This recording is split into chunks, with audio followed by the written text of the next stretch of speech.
ಕಡಲೆ ಬೀಜಕ್ಕೆ ಖಾರ ಹಾಕೋದು ಹೆಂಗೆ ಹೇಳ್ಕೊಡ್ತೀನಿ. ಈ ಕಡಲೆ ಬೀಜದಲ್ಲಿ ನೀವು ಎಷ್ಟೇ ಕ್ಲೀನಾಗಿದೆ ಅಂತ ಸುಲಿದಿಟ್ಕೊಂಡ್ರು ಅದ್ರಲ್ಲಿ ಸ್ವಲ್ಪ ಮಣ್ಣು ಧೂಳು ಇರುತ್ತೆ. ಅದನ್ನು ನೀರು ಹಾಕಿ ನೀಟಾಗಿ ತೊಳ್ಕೊಬೇಕು.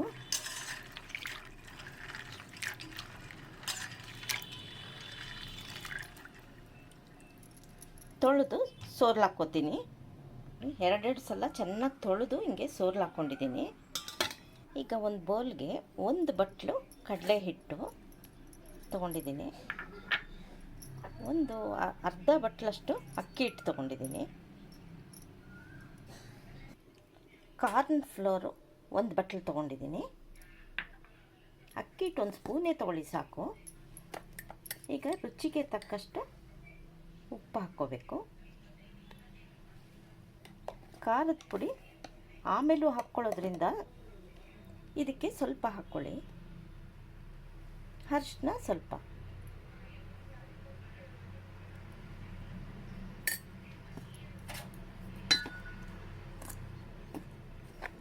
ಇದಿಷ್ಟು ಸ್ವಲ್ಪನೇ ನೀರು ಹಾಕ್ಕೊಂಡು ಕಲಿಸ್ಕೋಬೇಕು.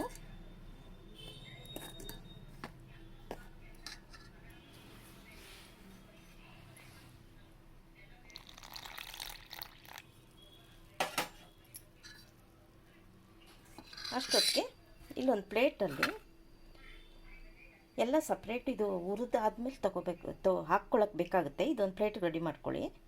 ಸ್ವಲ್ಪನೇ ಇಂಗು ತೊಗೊಂಡಿದ್ದೀನಿ, ಸ್ವಲ್ಪ ಖಾರದ ಪುಡಿ, ಇದು ಸ್ವಲ್ಪ ಗರಂ ಮಸಾಲೆ ನಾನು ಈಗಾಗಲೇ ಮಾಡಿ ಅಪ್ಲೋಡ್ ಮಾಡಿದ್ದೀನಿ.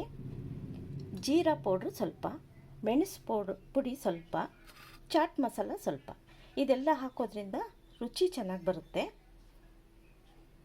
ಇದನ್ನೆಲ್ಲ ಬೆರೆಸಿಟ್ಕೊಂಬಿಡಿ.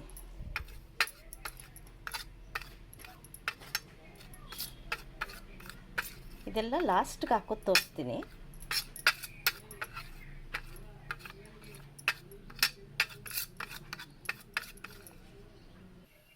ಈಗ ಕಡಲೆ ಬೀಜನ ಇದಕ್ಕೆ ಹಾಕ್ಕೊಂಡು ಈಗ ನೀರು ಹಾಕ್ಕೊಂಡು ಕಲಿಸ್ಕೋಬೇಕು.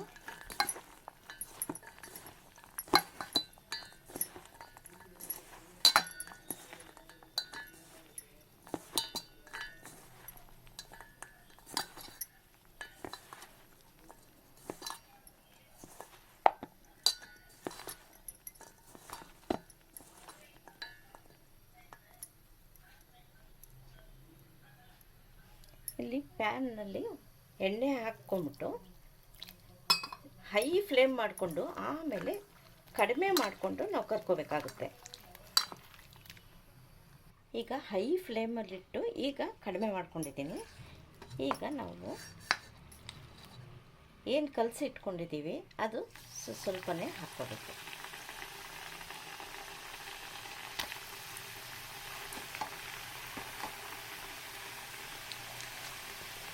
ಇದು ನಿಧಾನವಾಗಿ ಸಪ್ರೇಟ್ ಆಗುತ್ತೆ.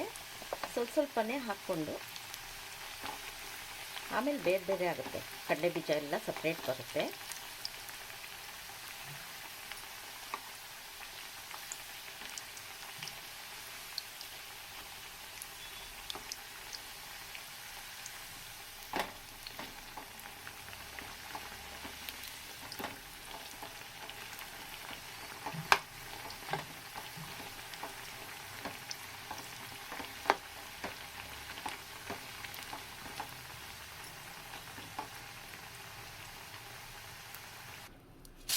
ನೋಡಿ ಎಲ್ಲ ಕರೆದಿಲ್ಲದ ಹೀಗಿದೆ. ಇದನ್ನು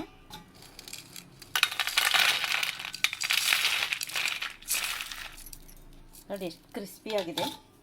ಈಗ ನಾವು ಕಲಸಿಟ್ಟಿರೋ ಪುಡಿ ಇದೆಯಲ್ಲ, ಚಾಟ್ ಮಸಾಲ, ಗರಂ ಮಸಾಲ ಎಲ್ಲ ಅದನ್ನೆಲ್ಲ ಹಾಕಬೇಕೀಗ. ಹಾಕಿ ಕಲಿಸ್ಕೋಬೇಕು. ಹಾಕಿ ನೀಟಾಗಿ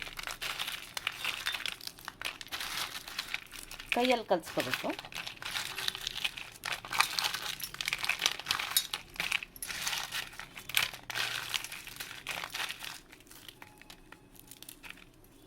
ನೋಡಿ ಹೊಂದ್ಕೊಂಡಿರೋದೆಲ್ಲ ಒಂದೊಂದೇ ಬಿಡಿಸ್ಕೊಂಡು ಇದ್ರ ಜೊತೆಗೆ ಕಾಫಿನೋ ಟೀನೋ ಕುಡಿದ್ರೆ ಮಳೆ ಬರೋವಾಗ ತುಂಬ ಚೆನ್ನಾಗಿರುತ್ತೆ.